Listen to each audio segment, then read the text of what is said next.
If any of your staff have any unplanned absences, you need to record them in the ERP. So you need to go to the main menu and into absences.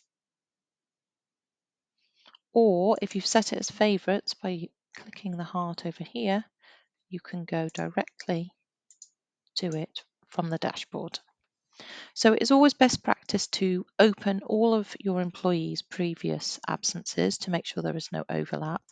So if you tick all the boxes for this resource and then click load, it'll bring all these through. So if you click here to go to the latest ones, there they are. So then you click add, and you can add the details down here for the absence entry. So you can either press the space bar, click on the arrow, or start typing ahead. Just select the absence code. Status active. The status must not be changed when adding a new absence or when amending an existing absence. And the absence reason again, you can press the space bar or you can start typing ahead and then tab across. If they have more than one position, you will need to select which position the absence is being recorded against. If it will be against both, then you need to select all positions.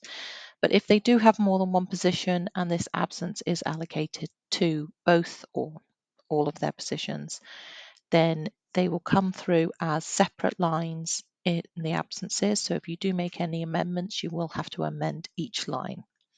So the date from, this should be recorded as soon as possible when the absence takes place, preferably on the day that you are notified or as soon as possible. Then you will need to select open-ended absence, which will give it a preliminary end date. It has to have a date in there for it to be recorded. So it will default to the end of the year. You can put an end date in if you have an absolute definitive end date, but that is highly unlikely if somebody has unexpectedly taken absence. So here you can click save. Will then save, and this has been recorded against your employee. So when they then come back off their unexpected leave,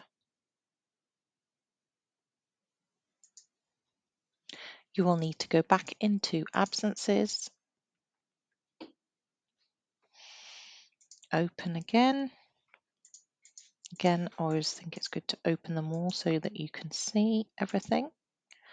Here, see there's a tick, open-ended. If you click on the line and then scroll down, you need to untick open-ended absence and then amend the date.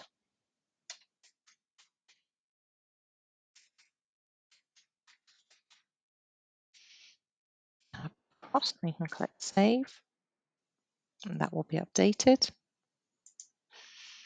As you can see, when you go back up here, it's no longer showing as open-ended. If you need to attach any documents to this absence, especially a doctor's note, you click on the line and then click on the paperclip in the top right and then add a document. Document type, absence documents, including medical certificate. Click to upload. You'll need to previously have recorded it onto your device.